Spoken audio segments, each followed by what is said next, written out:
Well, Elateth Mequet, Palaktanot Tel Squi, Talitza Qua, Skokale, Casta Musquium, Casta Kitsum Kalum, Casta Samath, Tel Squalawel, Quells Quits Lama. What I just said to you was my name, where I'm from, and who I belong to.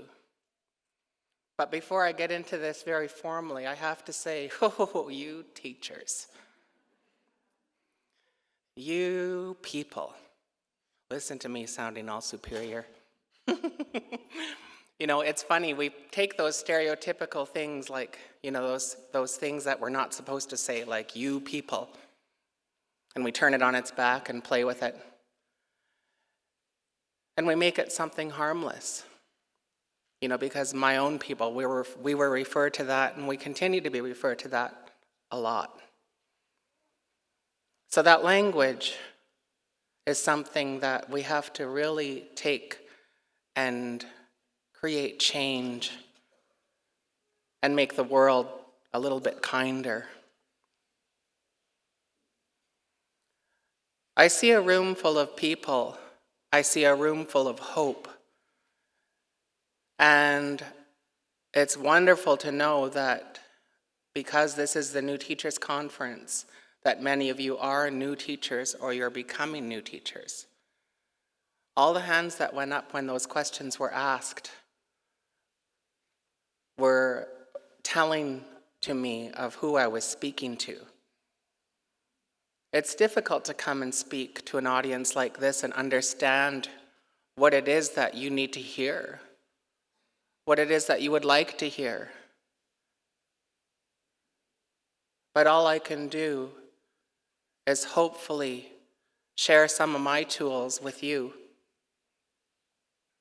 and wish you well on your journey to become a seasoned teacher, a master. And I don't say that in a way that is speaking to your ego. I'm speaking to your souls.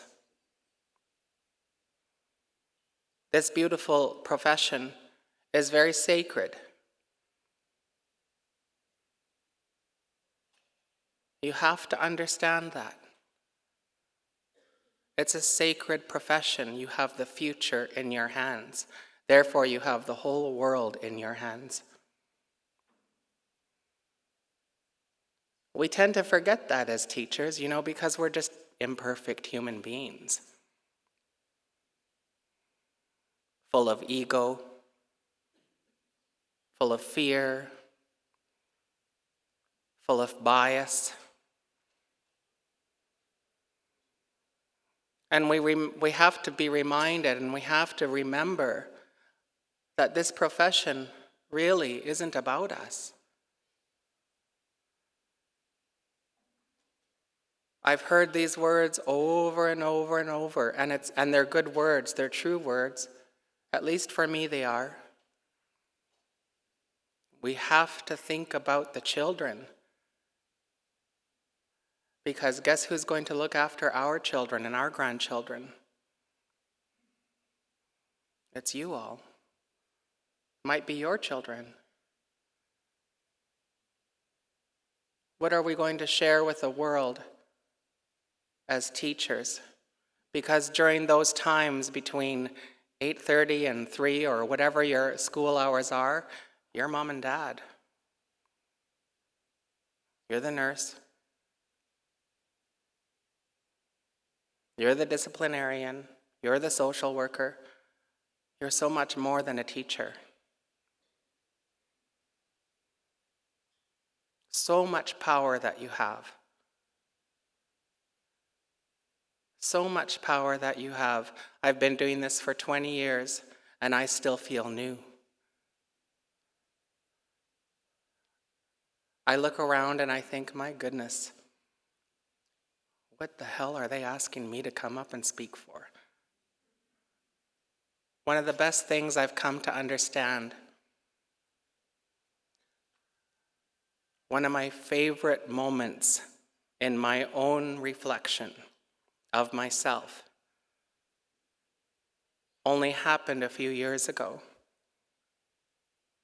And I learned that I don't know anything.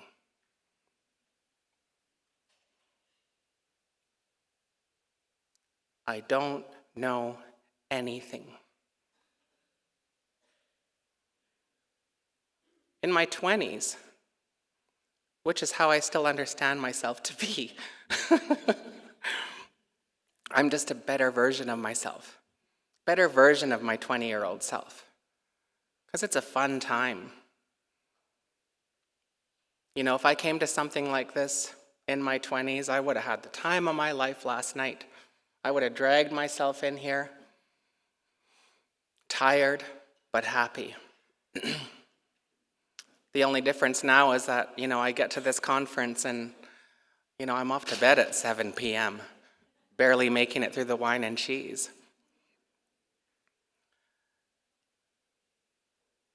So what I get from this kind of audience is hope.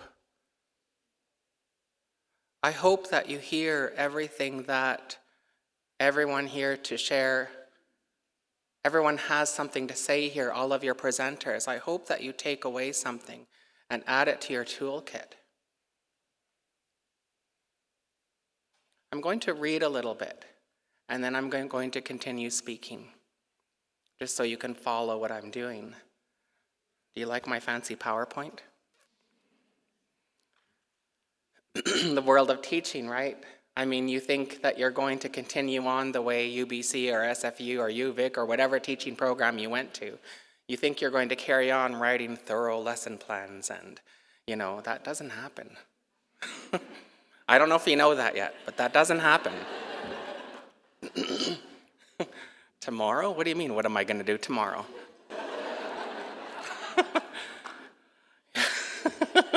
It's true. Math, page 70. I hope it's not a repeat. But we do the best that we can. Because you have to remember, perfection does not belong to us. That's a powerful statement. Write that down. Perfection does not belong to us.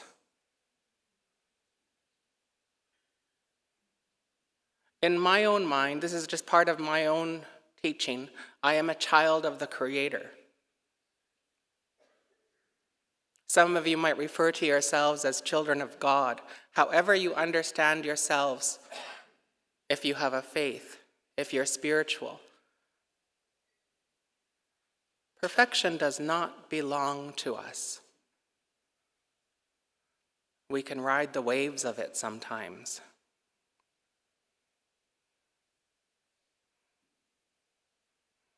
I guess what I should say is, we have moments of perfection. We get to visit it sometimes. And if we're awake and aware, we realize it.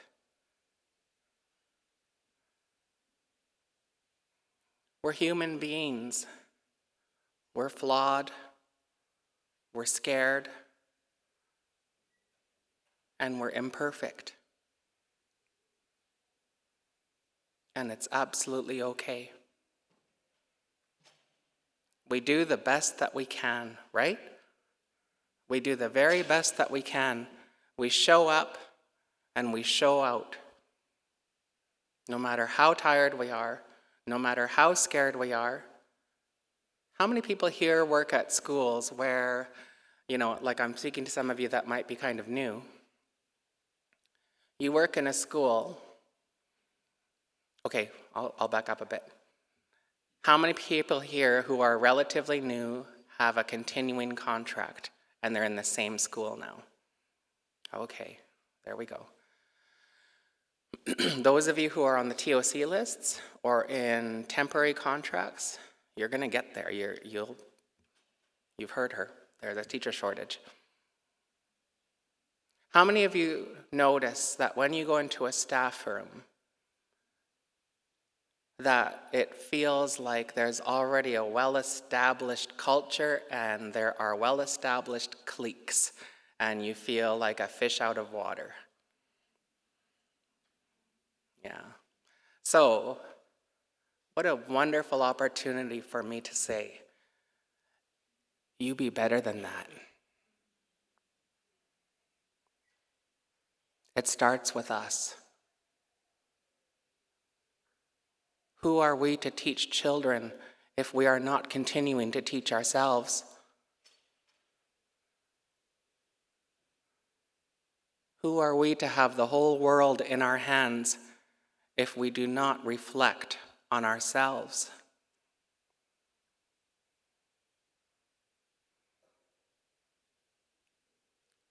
Have your beautiful moments. Face yourself in the mirror and ask, can I live with everything I said and did today? Did I tell the truth or did I lie? Did I give in to fear? Was I my ego or was I my authentic self? Did I bully anybody? Did I accept any bullying? Who are we to teach if we don't think about those things?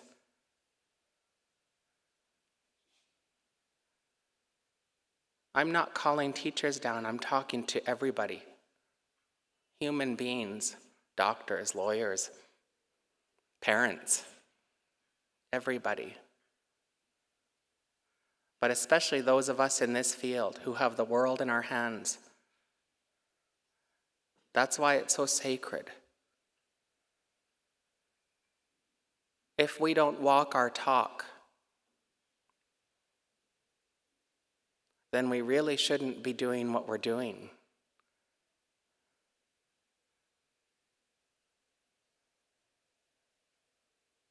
We have to remember it's dicey, the whole emotional intelligence thing in this kind of field, right? It's dicey. To demonstrate love, to demonstrate compassion, to demonstrate empathy, and not implicating yourself.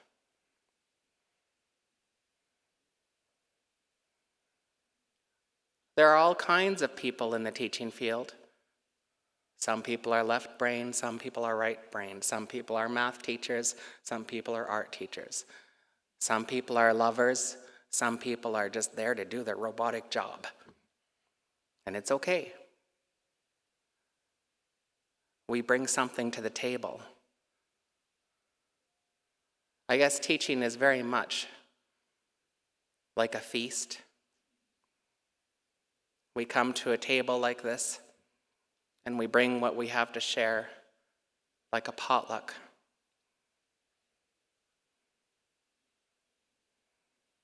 And whoever is ready to taste your food or try your food or be nourished by your food,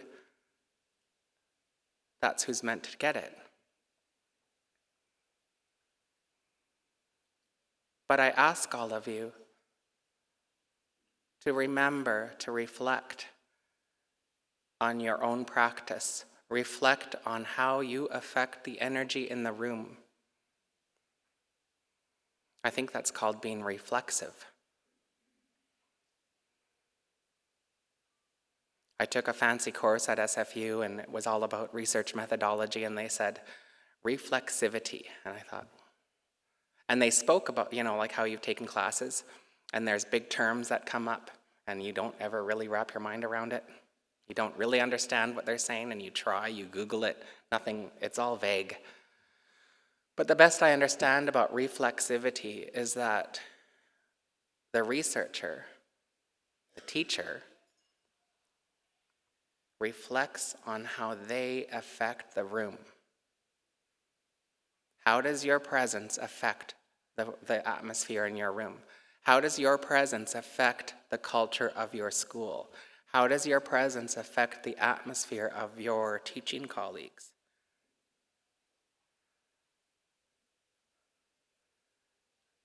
Balance. right? That's a big word. Are we balanced with our relationships? Not just with our children, but with our staff and within ourselves.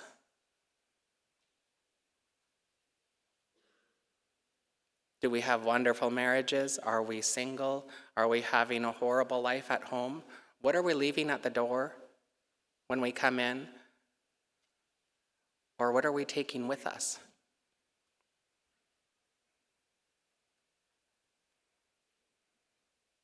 I certainly don't want to preach, but they asked me to talk. I have no clue what I'm supposed to say that's going to be meaningful to you, but I just hope that the words that are speaking through my spirit touch your hearts. I'll just share a little bit of something with you, and we'll carry on. After almost 20 years of teaching from K3 Montessori, yes, to adult upgrading, as well as post-secondary teacher candidates, I've had to dig deep to excavate what I can offer to new teachers. Our theme is wellness, safety, and balance in life and on the job. I've noted that two of your workshops apply to who I am. First, Aboriginal lens, and second, creating inclusive spaces, applying an equity and inclusion lens to schools and classrooms. I am Aboriginal, and I'm trans.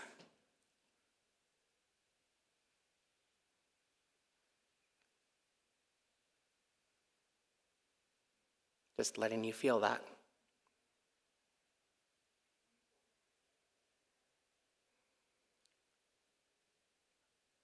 I don't know how I got here.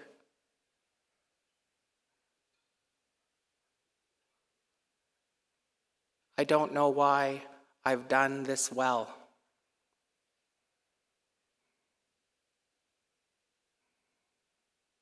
I have never asked for greatness. I just wanted to be alive.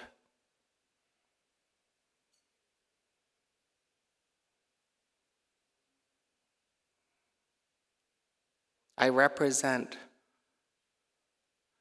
1,000 children like me who you will teach.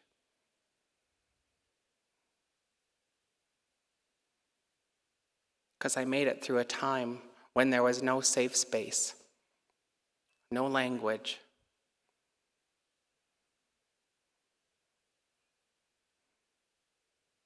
I shouldn't be here.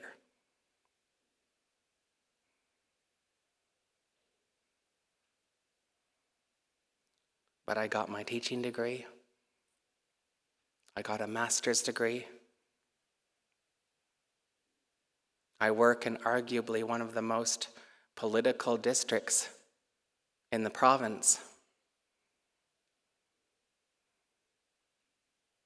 And I'm standing here speaking to all you good people. Something's helped me. Maybe it was my ancestors. Maybe it was me.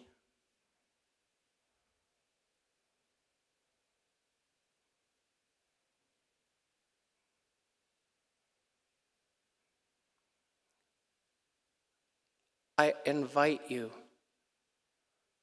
I beg of you, those of you who have privilege. I'm not trying to use that word in a negative way, because that's how it seems to be used nowadays. Those of you who have privilege for just being who you are, help us. Use your privilege and help those of us in the margin.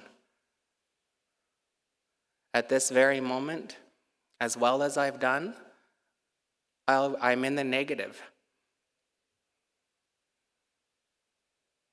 So the privilege that I have now to stand in front of you and speak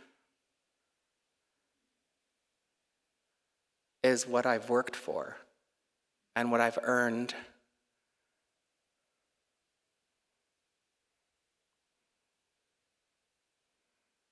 And I hope that if there is one person in this room that ever gets the opportunity to teach somebody with such marginalized labels like myself, I hope you get that opportunity. I hope you will remember this day and think back to the words that I've shared with you so that you can apply them and celebrate those beautiful children.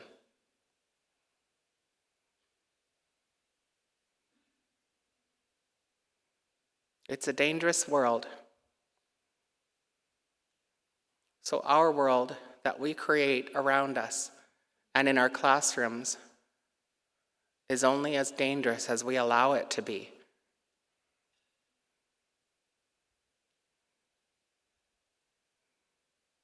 I ask you to have courage. I ask you to have open minds.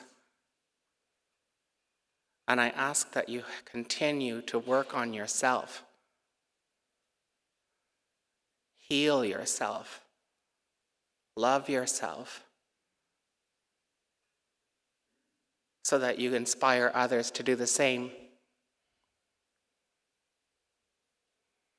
When the children see us as imperfect and they know that we're doing the best that we can, those are the greatest lessons that they'll take. More so than their curriculum. We've lost a pulse on one of the most critical parts of our curriculum that we should have, and it's how to be a wonderful human being.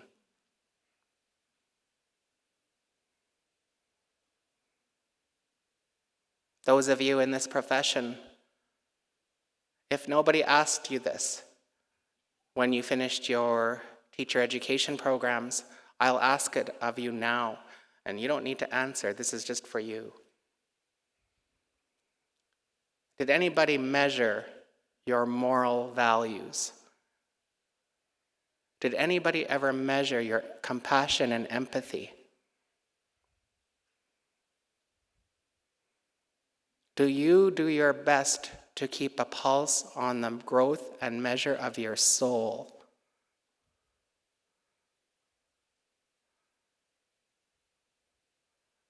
You have the whole world in your hands. Help them to be wonderful. Help them to be kind. Help them to be loving. And when you have that in your room, you're going to see a better world. Your work will not be in vain. And your greatest student, your greatest student of all, will forever be yourself. Don't ever stop learning. Don't ever stop growing. And mark my word, you will never stop healing.